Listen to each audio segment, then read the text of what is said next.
piriinsilii seeraati ni jaalladhu isin jedhu. Ati garuu yaada isaanii sun hin fudhatiin. Waggaa 2 yuunivarsiitii keessatti dabarsaa tureen atis guyyaa guyyaan akkanaaf bilbiltu ni yaadatta. Lammii ko ati kanuma kooti moo kan koomitii naan jette? Anis ayyaantuu ko ani kanuma keeti. Shakkiin tokkollee si keessatti hin uumamee yommuu siin jedhu atis deebitee erga kan koo taate warri koof kan kee baruu qabu naan jennaan anis ergan boqonnaa kootiif yuunivarsiitiidhaa galee warra keetitti himeen waraqaan akkanaaf ergamu taasiseen fulbaana 19 bara 2005 akka lakkoofsa Itoophiyaatti qubeelaa waliif goone. Sana booda ayyaantuu ko anis atis gammachuun osoo waliin jirru yoon barnoota koo ga'ee gara barnoota koo deebi'e. Atis naaf bilbilte lammii ko osoon Saudi Arabiyaa deemee maal ta'a naan jette. Anammoo hin ta'u garuu harmeen keessi malee nama hin qabdu akkamti gattee deemtaa siin jennaan ni obsitaa siin jennaan harmee koorra si obsinaan isheenan obsaanaan jette. Garuu kaadhimaa ko namni ammas nurra ta'uu hin dandeenye anumaa fi si gargar nu baasuuf jecha jechootan taane akkan siin jedheen beekte natti jijjiiramuu eegalte. Ayyuuko seenaa guddaa kanan jedhamne waliin dabarsine ni beekta miti. Iddoon nuti yeroo baay'ee waliin teenyu walaammanne yeroo waliin dabarsisuun si fuulduraa badeetu deemsa kee irra geenyaan na jibbite.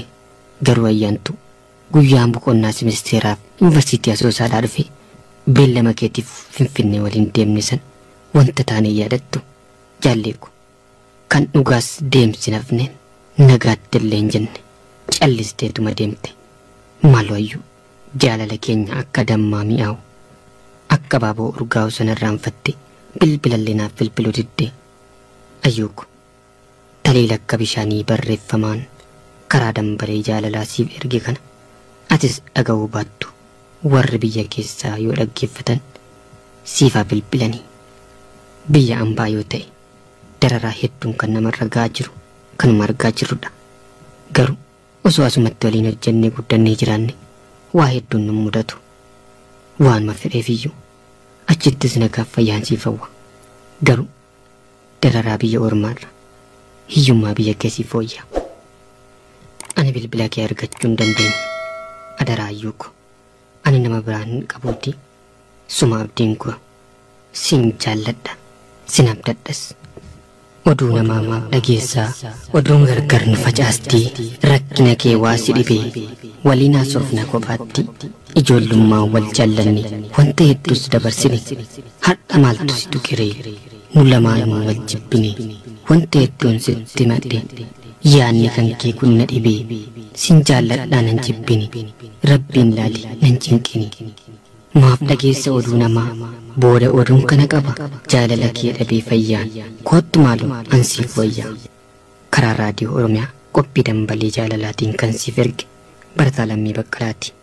Ayyaantuu Turaatiif kan nagattee biyya ormaa deemteef. Edaa namni salphumatti jaalalaan booji'ama maalinaan jechuu dandeessu ta'a. Dhaggeeffattoonni qophii dambalii jaalalaa warri akka koo jaallattanii dhabdan naa beekuu dandeessu. Namoonni baay'een na taajjabuu dandeessu. Garuu manni murtii iyyannoo jaalalaa osoo jiraate dursa iyyatee himatee kan harka koo keessa si galchatu anadha. Kunis hin jiru. Bakkatti furmaati dhibee jaallatanii dhabuun akkam nama taasisa jirana. Jaalalli ana biratti hiika guddaa qaba. Si biratti garuu hiika waan qabu natti hin fakkaatu. Waan ani baay'ees jaalladheefi namaaf bakka guddaa kennita. Nama kabaja. Hojii keetiif bakka guddaa kennita. Yaada gaarii namaaf qabda.